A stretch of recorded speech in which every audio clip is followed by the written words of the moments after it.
Hello and welcome. Happy Sunday.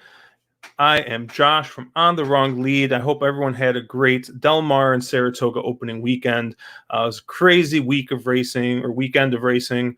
I was on track at Arlington yesterday and also on track, not at Arlington, but at Saratoga. We have Mr. Saratoga himself. No, we're not going to call him that. I don't know. I don't got a good name for him, but he's definitely not Mr. Saratoga. But we got Mark. I'm a little sad that I'm not Mr. Saratoga. I think that's a good name for me. You know, if it wasn't Saratoga, right? Like if it was like, oh, I got it, Mr. Delta Downs, Mark himself. All right, we'll give you a lesser territory. So you're implying the pedestal is just a little too high. Yeah, no, there can't be a Mr. Saratoga. There can't be a Wolf of Saratoga as much as Chase would like to. But yeah. How was the opening weekend? It was really good. 3 of the 4 days were positive. Hung out, got to see a lot of friends I haven't seen in a couple of years. On track horse racing friends that I missed, and overall, really great experience. Minus the fact that it's pouring rain out and it's an absolute deluge. But hopefully, it dries a little bit for this coming Wednesday. I love how you pointed behind you, like, "Hey, look!" I know I pointed behind me, and I have it's just like, "Hey, a window it's your right green here. Screen, which is like a beautiful day." There is a window, and it's pouring rain. And to the man who is intently watching this 2 on the lead at Del Mar, Caleb, how much you got? You got this 2 singled right here at Del Mar. Got the 2 singled in what is now Chalky Pick 5. And I played a trifecta, keying the 2 over the price 5-7. On this 4 is just nuts, though. Yeah, but I don't know, man. This 7's looking a little dangerous now. Yeah, I keyed the 2 over the 5-7. Watch the 7. You're gonna have one incoming. All right, Mendez Magic. Let's go. Okay. Okay. Flo, he's fine. Keep floating out. Just keep floating out. Yeah, go to the right part of the track. There you go. There we go. All right, and it's gonna outside has been just excellent all day, really all weekend, but especially all day today on the main track at Del Mar. I really wonder what the statistic is on horses like that. Horses that break their maiden but get DQ'd, and then like coming right back. Or what about horses that break their maiden, get DQ'd due to some kind of weird positive, break their maiden again, get DQ'd again for some weird positive, a la Blackberry Wine. I mean, I would say 100% because that's literally the only time I can. Because there's the least one horse that's ever happened to us. Yeah. Anyways, we're gonna talk a little. We're gonna talk a little Colonial Downs here. We got opening day tomorrow. We do have a couple of interesting things that I don't know if I'm going to ask StableDuel possibly to clarify this via tweet or something, but I'm gonna see if I can pull up the app here on my PC. Go. By the way, if anybody's not familiar with Colonial Downs, it is the most wondrous place for horse racing in Virginia. Amazing turf course. It looks like an absolute putting green all the time. Cheap horses in general, but some really fun track to play. So I got the StableDuel app pulled up here. You can ignore the little blue stacks thing up here. This is my phone, obviously, that we're looking at magically somehow. Let's see. Is this what the? So I'm an iPhone guy. Is this what the? That is what the Android looks like. Yeah. Crap. How do I get to my stables? Is it my profile? Your stables. Hit that little track icon in the middle. Nope. Yeah. I should have tested this out first. No, the right, up in the middle in the top. Aha! See, whatever. So yeah, Monday, Colonial Downs. I got the free contest here. Let's go add a horse.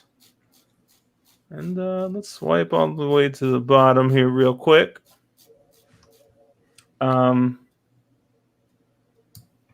We got 2 races, which I know are the non-wagering races, $0. So I did reach out to I did reach out to Bree so we could get a little clarification on whether or not these horses are actually like live. Important to note, because first post for these races is like an hour before the other races. So more to come on that. But Caleb, if these are free horses, I mean, like, you got to use them, right? Yeah, I think you do. I've never seen anything like this, but I mean, let me put it this way: race 10, which is really the first race on the card. Somehow, it's what, a 6-horse field before any scratches, and each horse costs $0. I will probably use 4 horses. If that's the case. Wouldn't you have the massive downside here, though? If I mean, it's a jumps race, 2-mile jumps race. A horse could lose by 200 lengths because it's a jump. That is true. Race. That is a good point. So maybe you have a massive downside. All in. Maybe if you have confidence in it, definitely I would double or triple up, but maybe not use 4 or 5. Yeah, your 2 logicals in race 10 would be the 3 or the 4. If anybody's looking, because noted jumps handicapper Mark Capitan. Yeah. Hey, one of us does play a track consistently, which does have jump races at it. Just saying. Dude, Saratoga's only got like 3 jumps races a week. Like, settle down over there, buddy. Well, they don't have that many a week. They only have like 1 or 2. But yeah. And they get rained off like half the time anyways. Yeah, this is also true. But yeah, so this is just something to keep an eye on. Like I said, I reached out to Bree just because I pinged Caleb and I was like, have you ever seen anything like this? He's like, no. Okay, so not to cut off Josh, but I do have a Caleb question here. So in general, Colonial Downs, really big fields, you're talking 14, 15, 16 horse fields all the time, huge competitive fields. These are therefore cheaper on a StableDuel sense from a fantasy standpoint. How do you approach, a set of races like this where you could literally build a pretty solid stable for like $10,000? Because there's a lot of these $750 horses that I really like.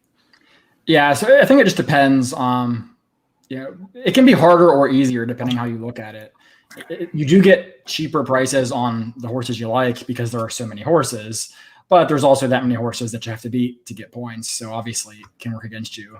Like for me personally, like I generally will actually target races with less runners versus big fields, unless I really like a horse in a large field.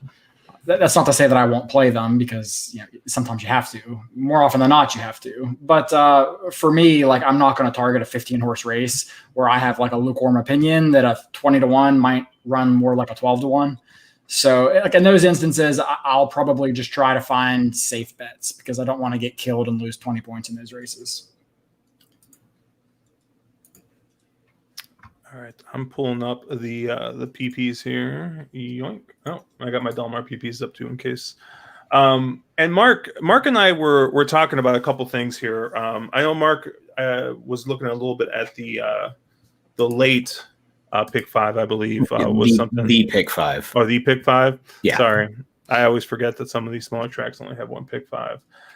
But Mark and I were kind of talking a little bit before stream. Well, actually before. I thought it was fitting, since we are talking about Colonial Downs, that I got the John J. Bowman Virginia straight bourbon whiskey. That Bowman is pretty decent, man. It's some good stuff. Did our resident Virginia did send me? Yeah, he sent me home with some, and I was quite impressed. I think he said it's bullet mash, and they just do their own aging on it, and it's good stuff. I liked it. I thought I was very impressed for the price point. Very good stuff. I do not believe it's bullet. I believe it's Buffalo Trace. Oh, is it BT? Oh, okay. You're probably right.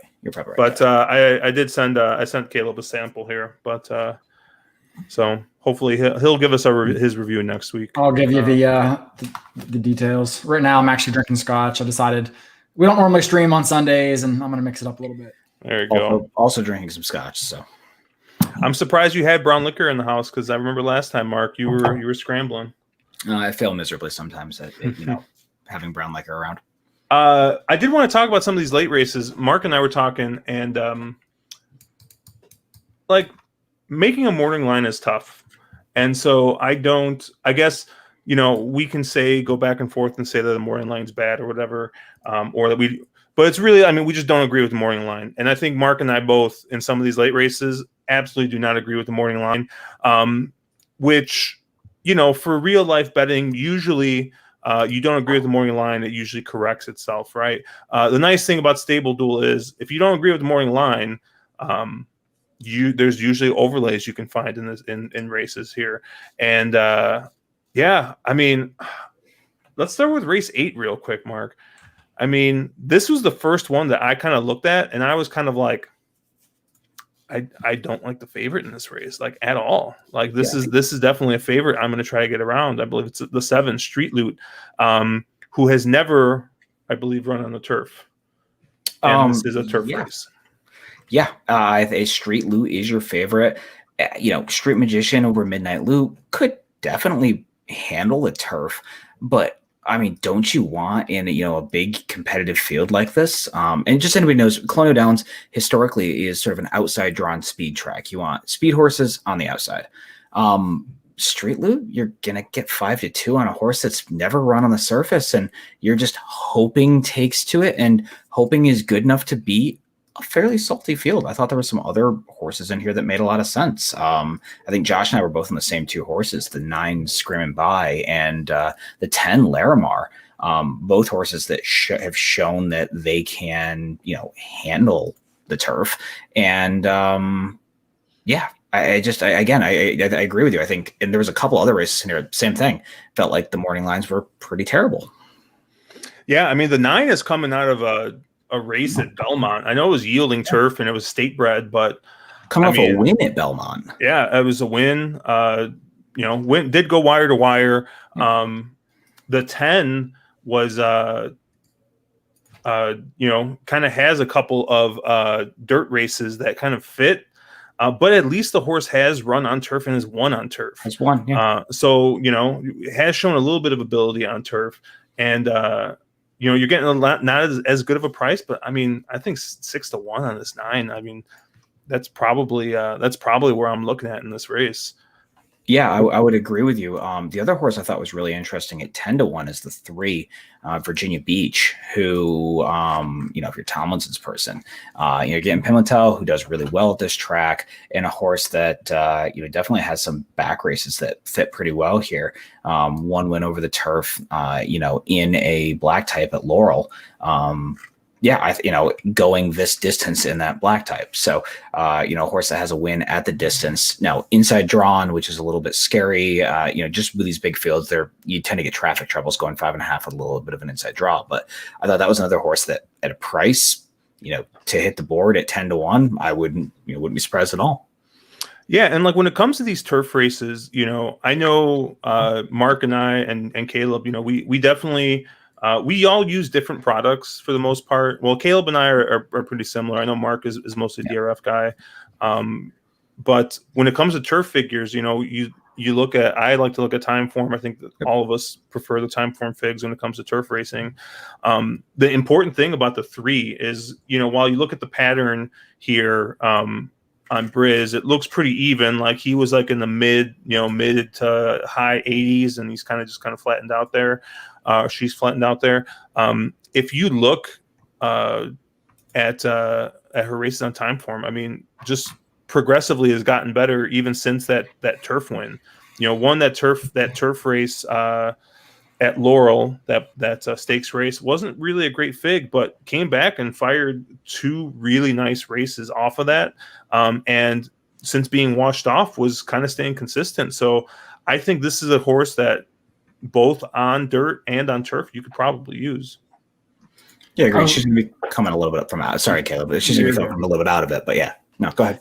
I was looking at this race, and does anybody actually understand the conditions of this race? Because, it's labeled as a state bred affair, but, 90% of the horses in here are not actually Virginia breds.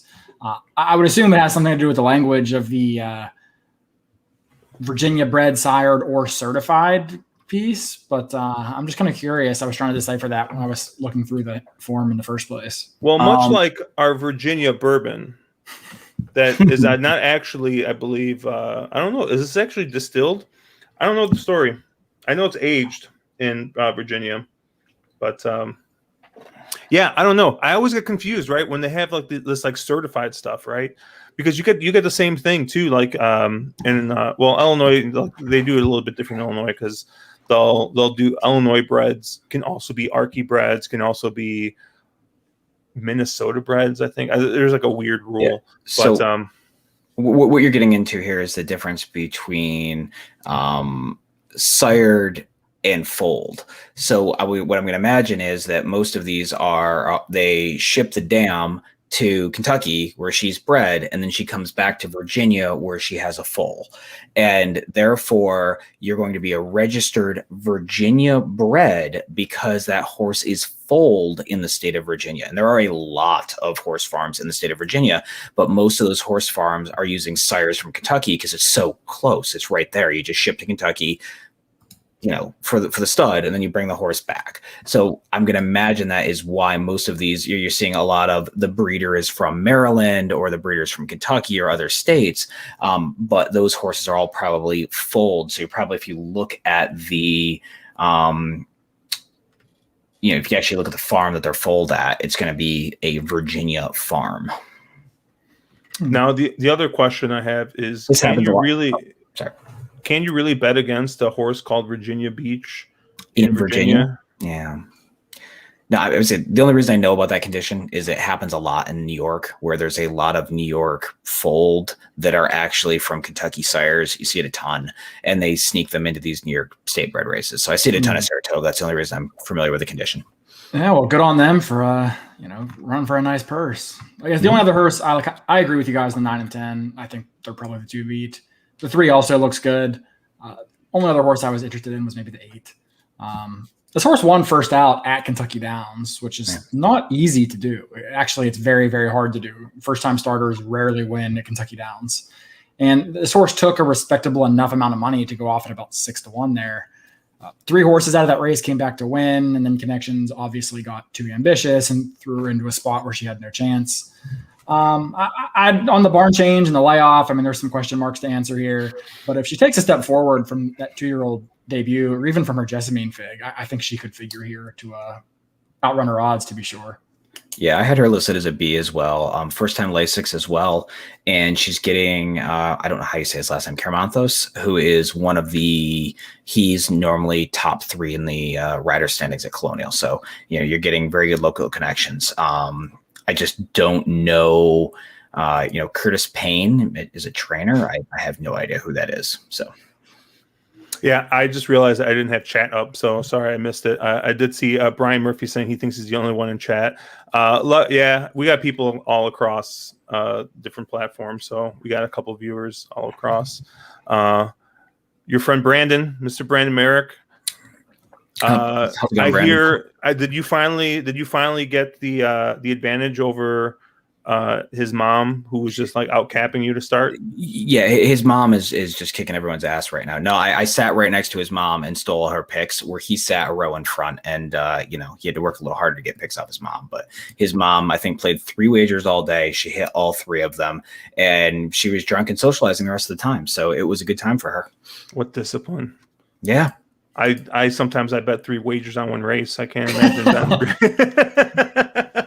3 wagers on his mom baffles me. I think she was, what was it, 2 summers ago? She was up like she told me like last week of the meet. She's like, "Oh, I'm up like $900." I was like, "Why don't you add like a 0 to every wager you make, and then you'd actually make a pretty good sum of money at Saratoga?" She cleans house there. You'd also lose a good sum of money. So you got to remember. You got to remember the flip side, Mark. This is true. This is true. And then frequent guest or frequent viewer Jay says, "And who says you have to be rich to own a horse?" Yeah, but yeah. So yeah, I just thought that this was a good kind of starting point to talk, and it's kind of just something that I've noticed at some of these other tracks, right? Like I think everyone agrees that why am I blanking on his name? Oh, David Aragona. He makes a real great line at Saratoga. You know, once Saratoga gets, you know, added to the StableDuel app, it's going to be real hard to find these kinds of overlays. Del Mar, you know, the line is usually pretty decent. I have seen a couple things, you know, back and forth. Some of the bigger tracks, you know, where they can have either a dedicated line maker or just can employ someone who knows what they're doing and has time to focus on it. Because, you know, sometimes you get people who are doing like 7 different jobs and they're like, and one of them is like line maker. So it's difficult. It's real tough. But yeah, that's like the number one thing is you just got to find those overlays.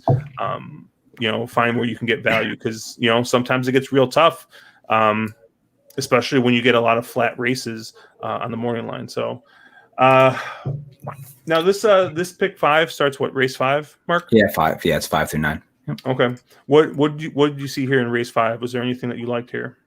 Yeah, I think I kind of landed on the 7 and the 9 in race 5. You know, 5.5 furlong sprint. You want that outside drawn speed. You know, I thought somebody, you know, you get Boldor, who is actually 1-for-1 across the surface.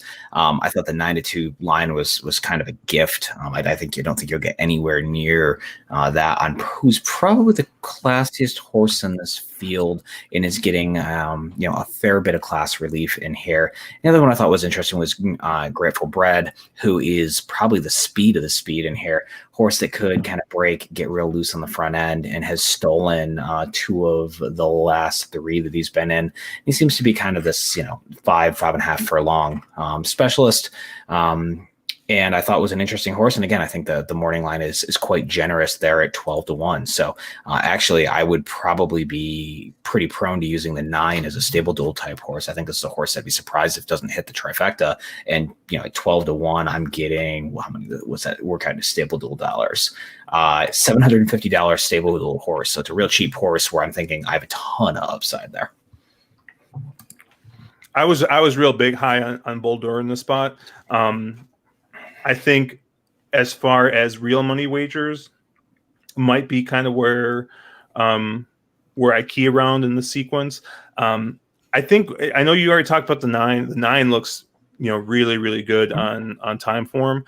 You know, the 8 interests me a little bit.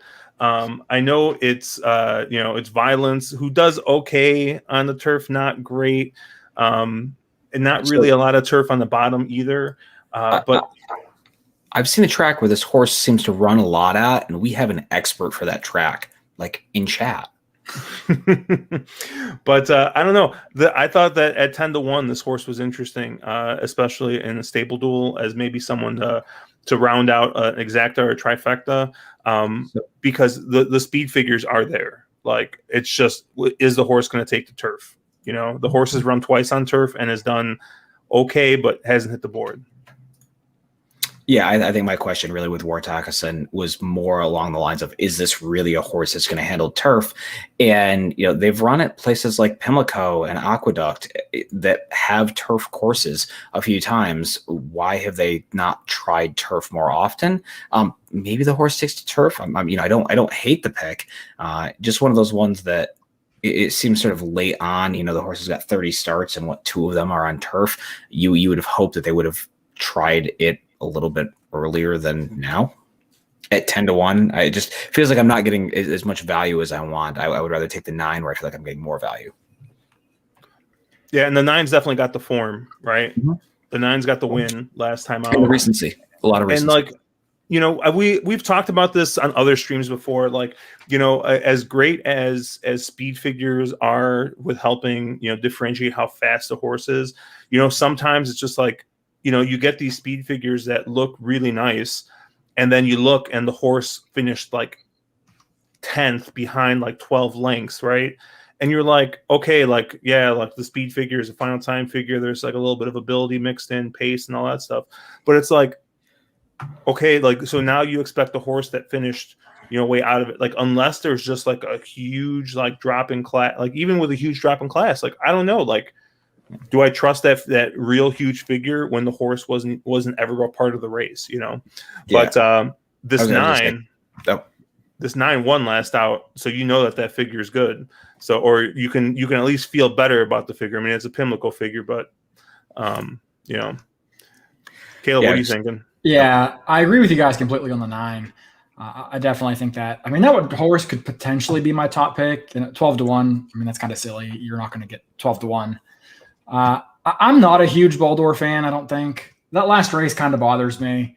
I don't know if just something went wrong with him that day, but the critical weight was in that race at some crazy short price, like 3-5 or something.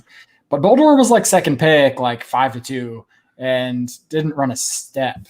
It says he got bumped at the start, but that doesn't really scream massive trouble. So that's not really a horse I'm like running back to bet with both hands after that effort. I kind of still think he's better on dirt than he is on turf, actually. I think this might be Asmussen just kind of finding a kind of a soft spot to run this horse. So I kind of thought a few others were a little bit interesting in light of that. I thought the 3 looked pretty good here. Elusive Mischief. I don't have a lot of confidence in Chris Landeros to work out a trip from the inside in this big field. But I do think that this horse has been facing, a lot of the better turf sprinters in that Fairgrounds, Churchill circuit, like Just Might and Classy John and Archidust and Texas Wedge and the likes of those kind of horses. And he always shows up. I think he's going to run an honest race. He's at 2 starts at Colonial. He's got a win in a second place. And I think he makes some sense here. 4-1, I mean, that doesn't feel like the right price.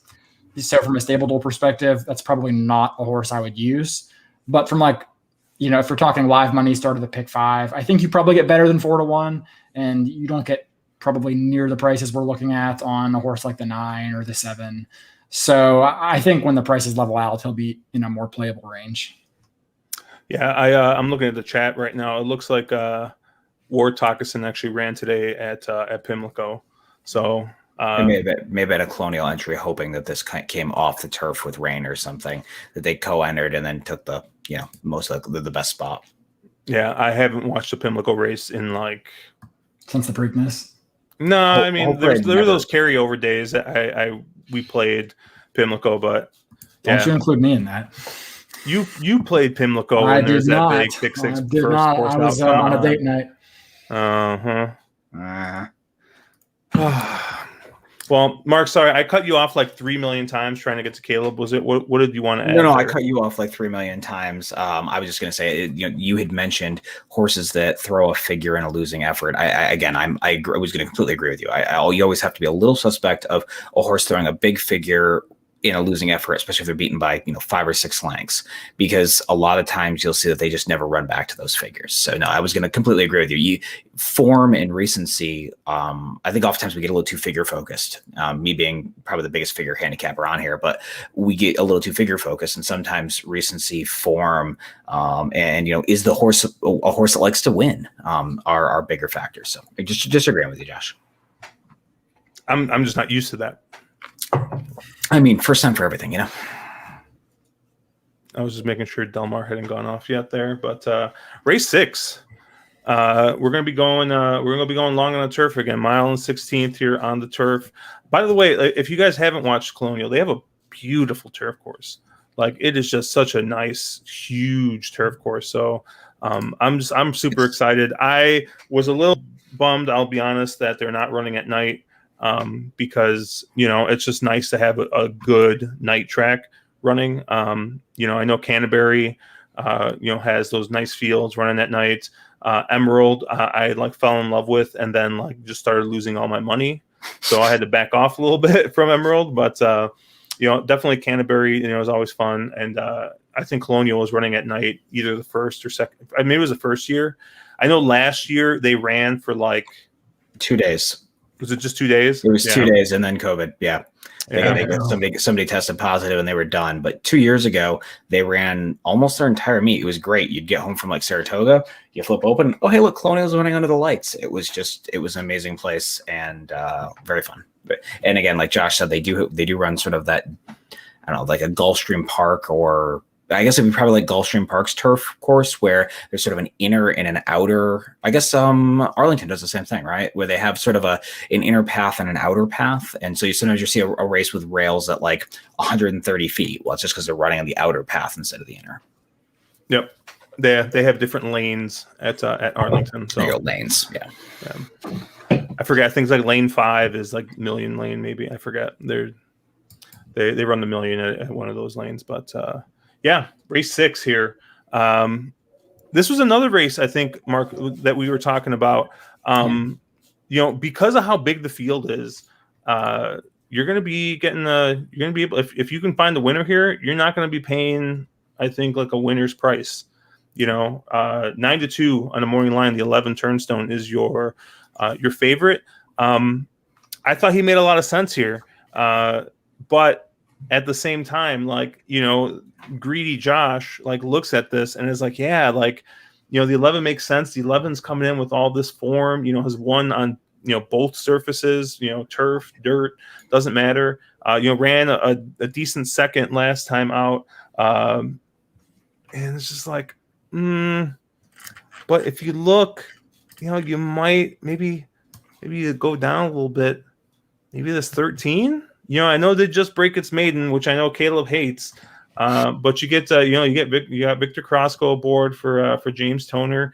The horse, wired on the real soft fractions, but that number came back pretty decent, and you're getting 8-1 on this horse. I think you're saving a little bit of money, and I don't know. At least figure wise, this 13 really does stack up with the rest of this field. Mark, what did you think? Yeah, I would agree with you. I don't hate your 13. The horse I thought was a little interesting was the 8 horse, which is Take Charge Lauren, 10-1 on the morning line. If you look at this, I know Caleb likes to talk about Z patterns. If you look at this horse's last race, to me that very much sort of says Z pattern. Horse was sort of on the pace, fell way back, and made one big prolonged move, and just couldn't quite get there in the end. Figures came back in the stuff that I look at really well on that. And I thought the 8 was pretty interesting. I realized John Court isn't really a noted turf jock, but there is quite a bit of turf pedigree there. And, he stayed on the mount the last few times. So I thought this 8, Take Charge Lauren for Dallas Stewart, made quite a bit of sense. Yep. And they're loading into the gate here at Del Mar. Caleb, what do you got here? I know you're live. I got something here. What do I have? I have the 2 and the 10 a couple times, and then it looks like I got the 5 and the 7. Looks like our viewer Marco here is live to the 9 and the 11 here in the spot. I got the most of the 2 and the 10, a little of 5 and the 7. Good luck to Marco. I thought this 2 could actually wire. I was very interested in this 2 horse if the horse doesn't fall apart coming out of their belly barn. I'd say looks like Marco's probably a pretty huge 11 fan. I'm judging by the odds. Yeah. I'm on. I think I got 2, 8, and 10 here. So, and there's the 2. The 2 gets out to the lead with the greatest jockey. Is that Giovanni Franco? No, it's Jose Valdivia Jr. Oh. Yeah, I got the 2, 8, and the 10. I got the 10 multiple times. But oh man, this 2 is looking. I would love brave. this 2. I've had 2 a couple times, and he's. This 2 is looking super brave. Oh man, who's in second? That's 6. That's 6. Better not get any ideas. Nope. Oh, he's doing a good job of race riding this too. Looks like 2, 5, 9. 2, 5, 9, 10. Come to daddy. Oh man, Jose Valdivia Jr. It's the first winner I've had on StableDuel all day today. I've had a bunch of seconds and thirds, but I have been having a tough day. I did want to talk today, dude. I was talking to Mark, and I think Caleb, I might have mentioned it to you. I spent all this time today on my stable trying to fit in a horse, the 2 horse. That was it? Oh crap! Which one? Not Cole, Dozo, right? He was 5-2 on the morning line. I spent all this time because I'm like, I I need this horse in my stable. And the horse ends up running like dead last. I saw that. And I was just like, dude, like literally I could have just like saved probably about a half hour of my life if I would have just been like, like whatever, I can't fit him in, like, and I would have been way better off in StableDuel too. But like I ended up like shifting stuff around. I forgot there was another like heavy favorite. I was like, screw it. Like I'm not going to use him instead. I think maybe Tis a Magician. I think I tossed him out for Dozo, and now I feel like a bozo. So maybe Tis a Magician tosses the rider. You don't know. Yeah, that's true. I did get lucky yesterday because I didn't bet anybody in that Haskell, and there were quite a few people who had Hot Rod Charlie. So talk about a bad beat, right? I mean, he probably should have come down, but I mean, from a StableDuel perspective, for your $9,400 or whatever he was horse. Oof. Yeah, that was tough. I had said on the stream not to play that race because I just thought that it was too flat. You weren't going to get value anywhere you went.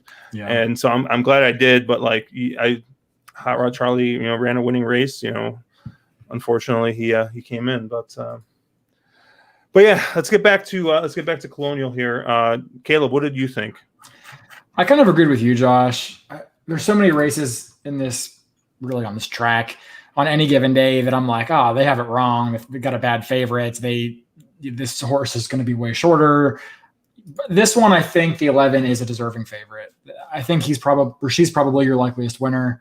I just think the horses she's been facing in Churchill are really a lot better. I get that she had a pace set up last time, and the track may not quite cater to that run style, and there really isn't much pace in here. But I thought she probably is the horse to beat. The other horse I kind of looked at is probably the 7. This horse, deciding vote, ran a really good race off a really long layoff last time. Has every right to step forward off that and pair up or move forward off of that effort. Second place horse came back to win there, and I think that this horse looks pretty fit for the group that she's catching here today. The biggest concern here, I think, is going to be the pace. Does a horse like the 3 or maybe the 8 kind of get out there loose and just get away with murder, or does it end up being honest enough to let it come back to some of the better horses who are going to be sitting a little farther off the pace? And the important thing too on the 7, right, is I believe if you have a jockey with the name Fergal, I mean, I think you just gain speed points on the turf. I just think that's how that works. Sounds right. I forgot what one year Fergal Lynch went to was at Kentucky Downs, and I think Chase and I were just like betting every one of his mounts, and he like had like a really nice meet. So like we were just like, this guy is like the greatest turf rider ever, and so like we just started betting, and like he kind of came down to earth a little bit after that. But yeah, Fergal Lynch knows his way around the turf course. We have an inquiry at Del Mar. Inquiry on what? I'm going to imagine this is a drift out in the stretch. 2 drifted out in the stretch. 5 on 2. I cannot see them. I mean, no way. No, the 5 would have been able to go inside. Get the heck out of here with that. Oh, it's just an inquiry though. There's no objection. So, although I didn't see it, but I heard there was a real bad DQ on Friday. Was it Friday or is it Saturday? I didn't see Del Mar. Didn't see it. I mean, Twitter was just. They were just losing their minds over how bad the DQ was. So, which could be valid or could be just BS. I don't know. You know how Twitter is. But I wasn't watching at the time. I think so I don't know how bad the DQ was, but there was a lot of people real heated about it. Anyways, let's continuing on here. Race 7, Mark. What you got? Race 7. Yeah, we're going to be short. We're at 7 furlongs here. Long sprint. No, I ended up on the 6, Augusta Melody. A horse that's got a lot of turf pedigree. I realize I've only tried the turf once. Can kind of excuse that. Ton of speed. Horse should be very forwardly placed.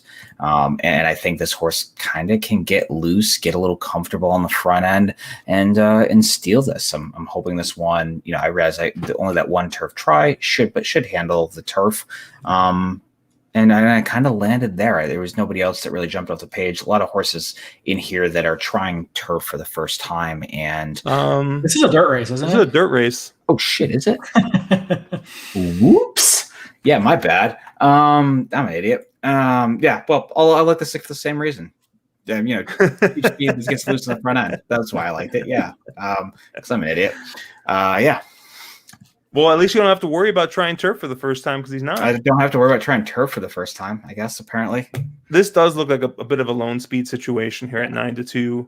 And not even the favorite. He's second choice here. So I think that might show a little bit of value, especially going 7 furlongs, 1 turn. Can I mention my boy Trash Talking Yankees? I was gonna say I was kind of surprised you didn't talk about the horse named after you. Named after me. No, yeah, Trash Talking Yankee. And you're getting Flo Giroux. My concern here is just the pace setup. If there was more pace, Trash Talking Yankee needs a pretty good pace setup in front of him to close into. I just don't think he gets enough pace here to close into. If there was a little more speed signed on here, I'd be more interested. But I just don't think this is going to be enough pace for him. Caleb, what do you think? Yeah, I mean, I haven't had a ton of time to look at this, but it really does sort of seem like the 6 just gets everything his own way. Yeah, I think the risk with the 6 is just, to me, the 7 furlongs. That is such a tricky distance for a lot of these horses to navigate. And as a rule of thumb, unless I know it's an absolute speed biased track, I tend to prefer horses that are cutting back from a 1-turn mile when trying 7 furlongs, as opposed to a horse that's stretching out from 6 or 6.5. This 6, was dueling, but did kind of hang last time out at Churchill when going 6 furlongs. This horse got run down going 6.5 furlongs the time before that, and now leaves Mike Maker's barn to go to a trainer who I don't really know. Doesn't seem to have the strongest numbers first off the claim, so I can't imagine it's really going to move the horse up. I mean, does this horse really just get the right pace set up and run away and hide anyway? I mean, maybe. I mean, it doesn't seem like there's a ton of other speed signed on in here.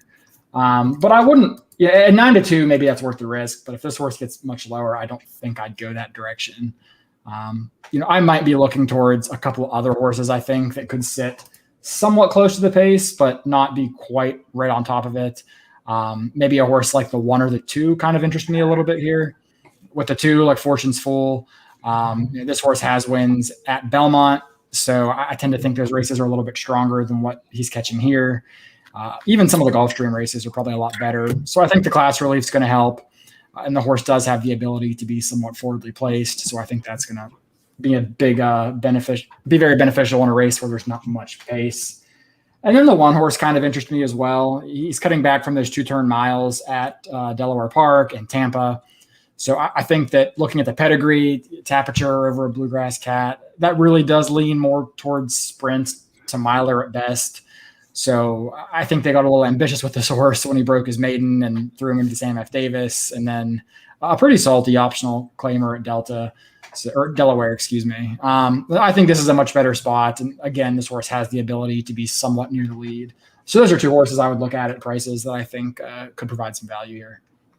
Yeah, the 2 was a horse that kind of interested me a little bit, especially if I'm looking to save a little bit of salary, because you're only going to be paying $1,000, 10-1 on the morning line here, and if you look at him form wise, like I don't know, like I'm not a huge fan, but I mean then you go look at the speed figures on something like Time Form, and the horse the horse matches up.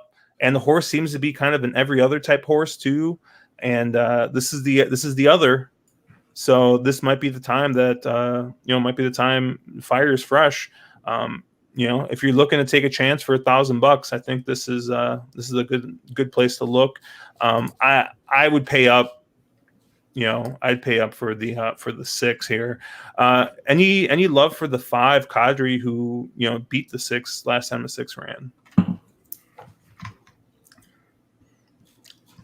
I think you have to look at the horse. I mean, I think he's certainly a player in this race, as he did beat the 6, but that race sort of came out of nowhere. If you look at it, that speed figure was significantly better than anything he's run before or after. And I guess he had a couple races before that were similar, but his races afterwards, especially after the barn change, have not been good.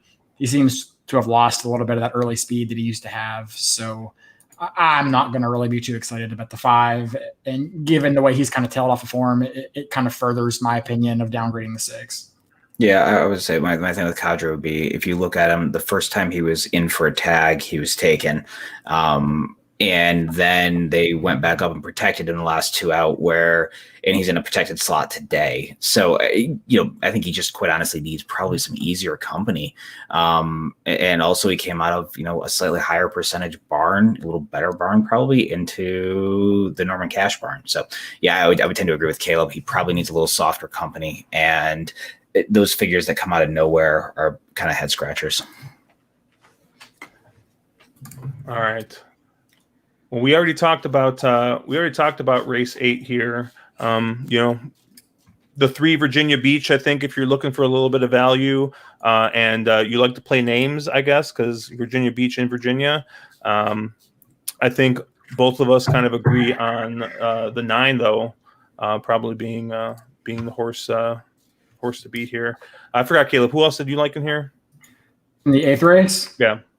Yeah, I thought that the 8 was probably the worst, coming off the long layoff. That might be a little bit interesting, but I very much agreed with you guys on the 9 and 10. Cool.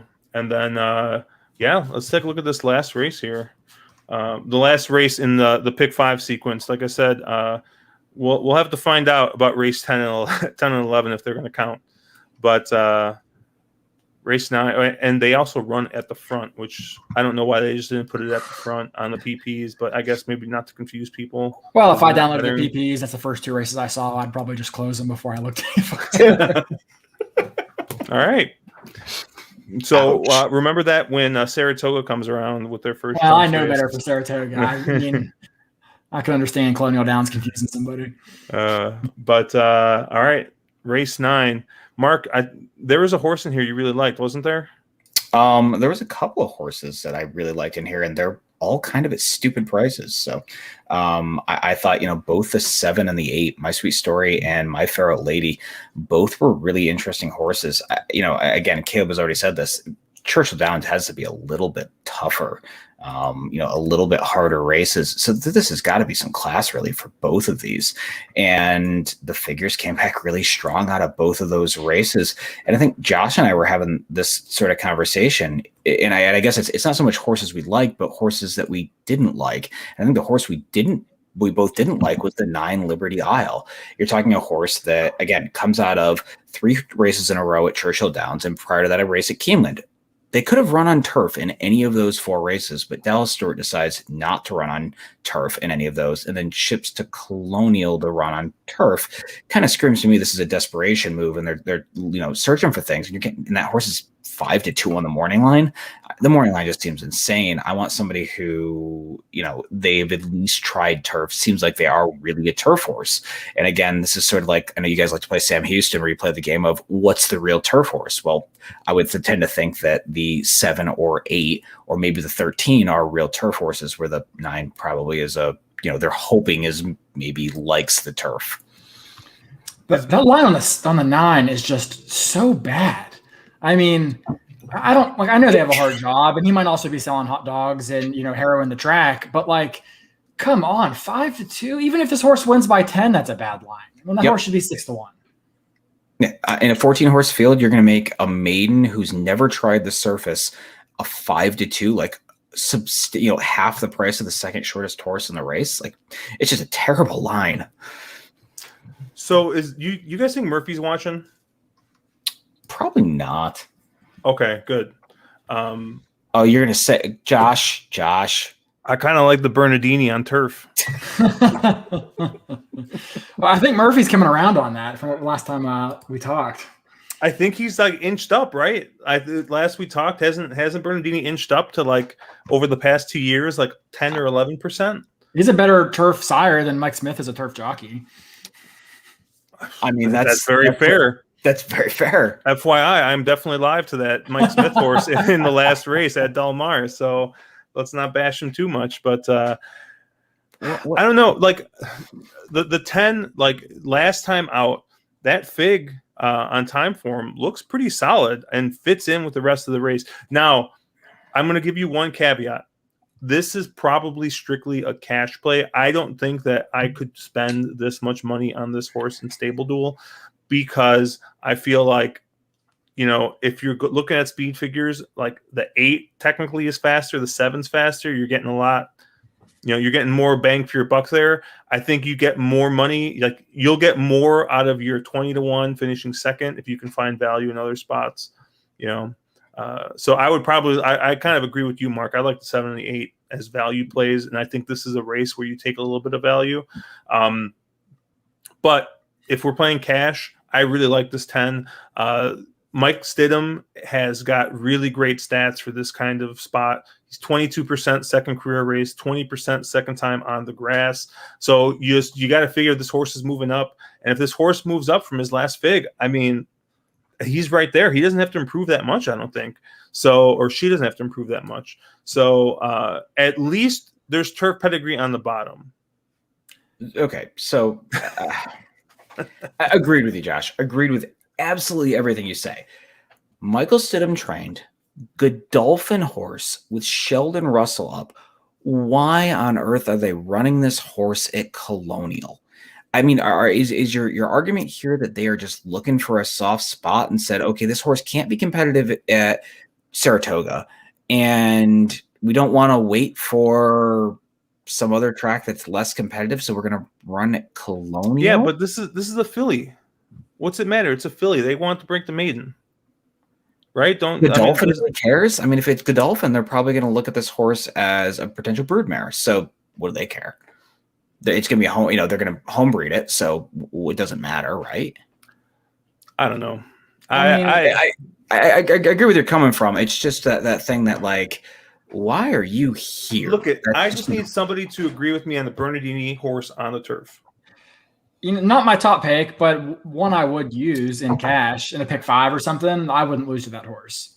I'm not worth 5-1 in StableDuel. I agree with you. But a very possible winner that is right in the conversation with a step forward here. And Stidham's excellent second time out. Stidham's not really a guy that ships to New York very often.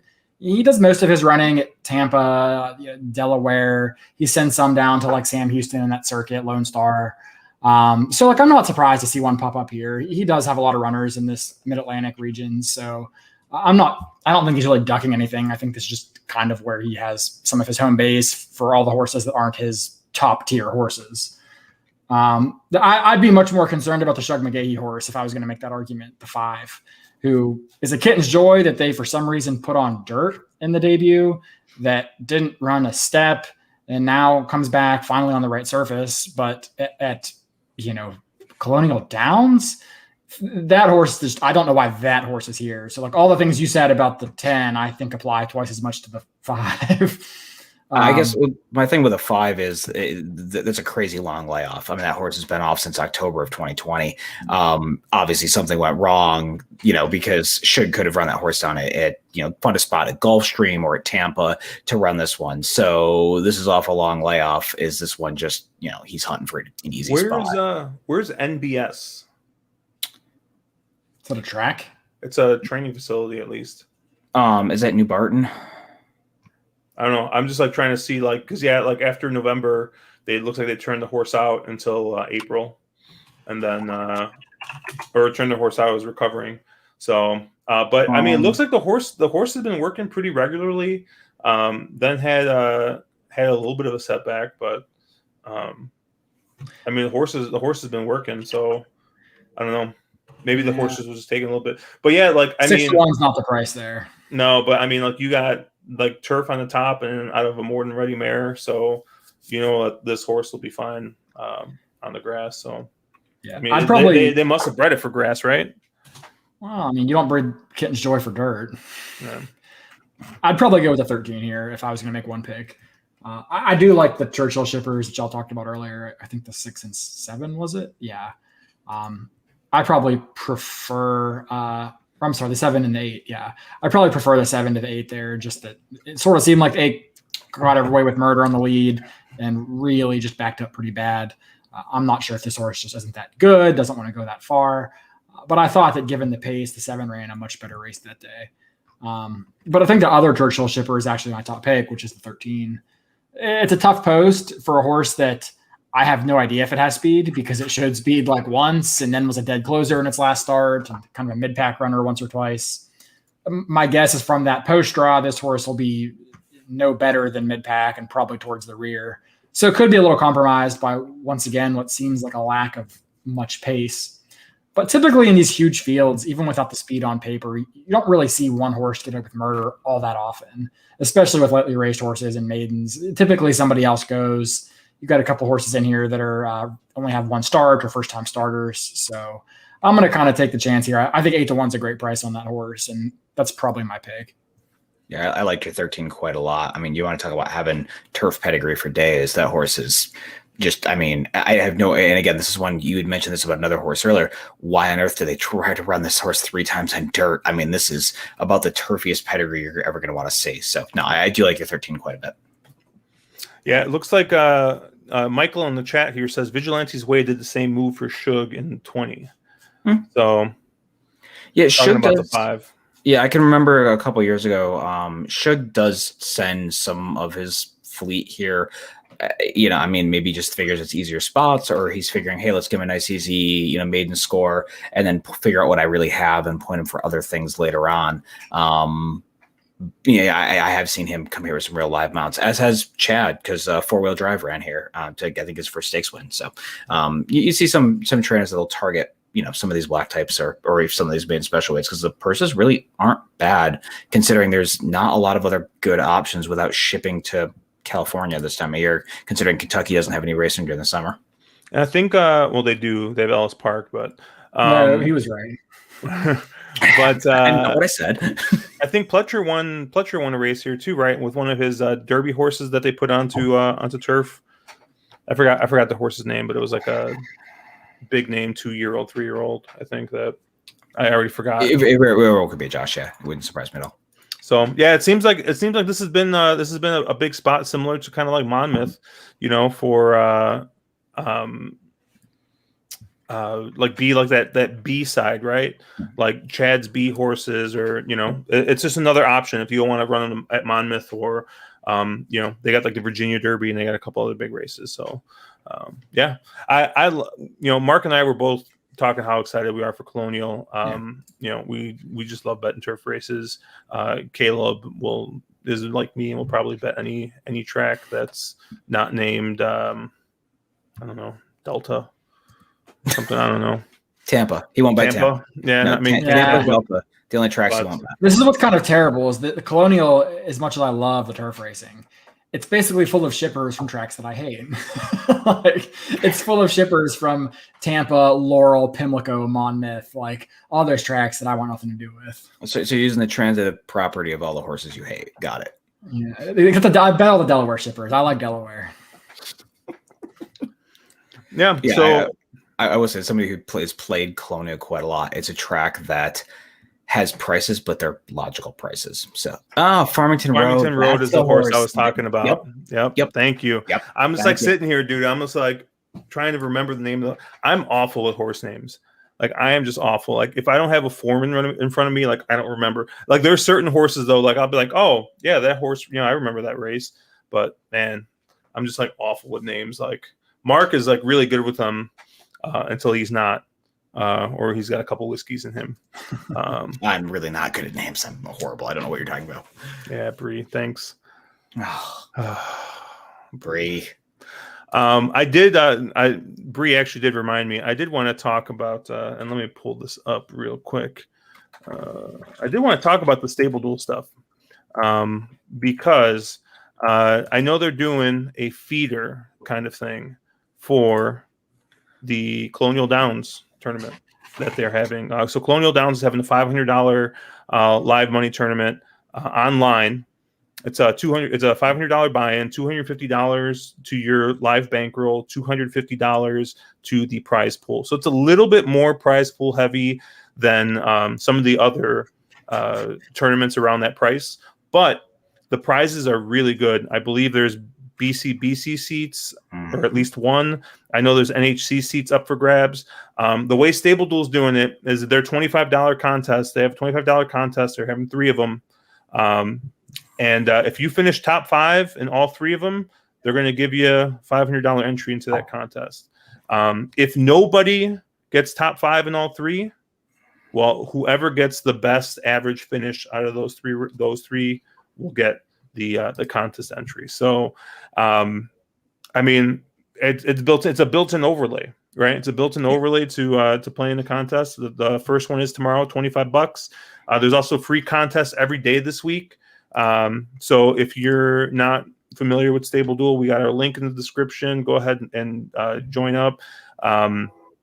If for some reason you're having problems because you're on Android, there's a link to the APK as well. It's a little bit more of a manual thing. If you guys got questions, you can reach out to any of us. You can reach out to Bree. I'm sure she would love to answer your questions.